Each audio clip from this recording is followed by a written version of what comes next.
Sahabatkompas.com, Rusia mengerahkan sekitar 100.000 tentara di dekat perbatasannya dengan Ukraina.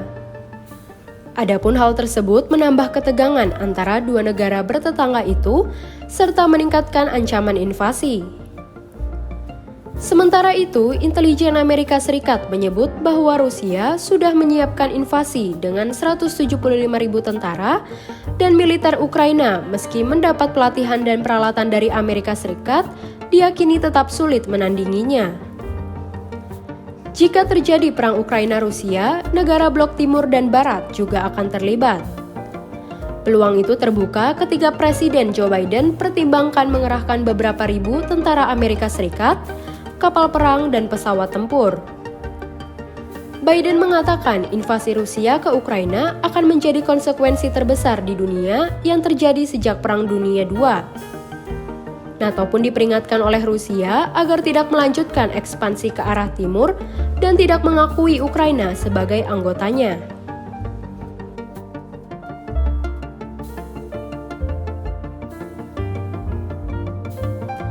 Pada dasarnya, Putin sedang berusaha menyusun ulang batas-batas Eropa pasca Perang Dingin, membangun zona keamanan yang luas, dan menarik kembali Ukraina dengan paksa jika perlu.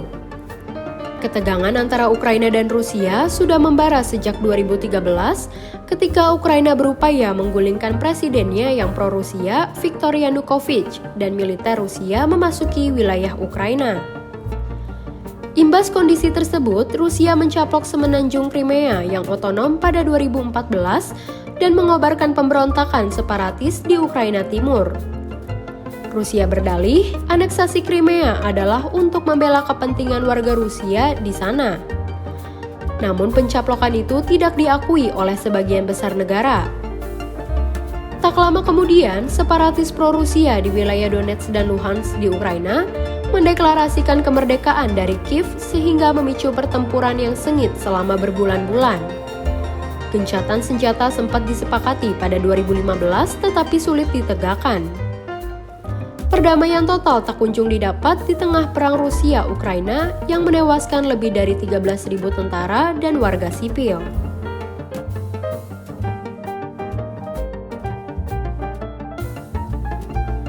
Menurut Putin, Ukraina pada dasarnya adalah bagian dari Rusia baik secara budaya maupun historis.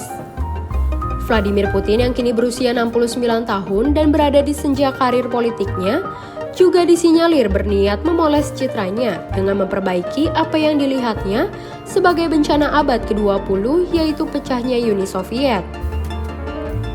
Ukraina, negara berpenduduk 44 juta orang yang sebelumnya tergabung dengan Uni Soviet, dan berbagi perbatasan sepanjang 1.900 km dengan Rusia, menurut Putin dapat meningkatkan kekuatan negaranya untuk bersaing dengan Amerika Serikat dan Cina.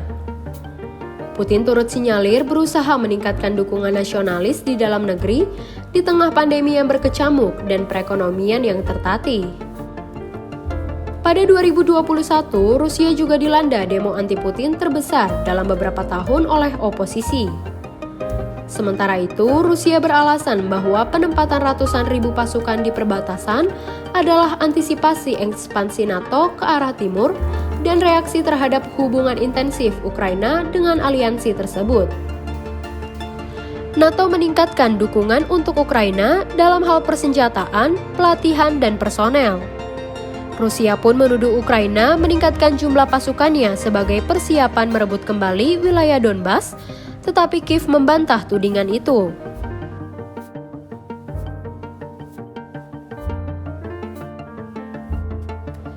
Pemerintah Ukraina menegaskan, Rusia tidak dapat mencegah Kiev membangun hubungan yang lebih dekat dengan NATO. Presiden Ukraina Volodymyr Zelensky menuding Rusia berusaha mengacaukan negara itu dan menyusun kudeta. Menteri Luar Negeri Ukraina, Dmytro Kuleba, memperingatkan kudeta terencana dapat menjadi bagian strategi Rusia menjelang invasi militer. Ketegangan antara kedua negara semakin diperburuk oleh krisis energi Ukraina yang mendalam dan menurut Kiev didalangi oleh Moskwa dengan sengaja. Saat itu, pemerintahan Zelensky sedang diterpa banyak rintangan di berbagai bidang, termasuk gelombang ketiga COVID-19 dan ekonomi yang terpuruk. Banyak orang Ukraina juga tidak senang karena pemerintah belum memenuhi janji untuk mengakhiri konflik di timur negara itu. Demo anti pemerintah pun sempat terjadi di Kiev. Sejauh ini, peluang perang Rusia-Ukraina masih terbuka dan belum ada pembicaraan yang membuahkan hasil positif.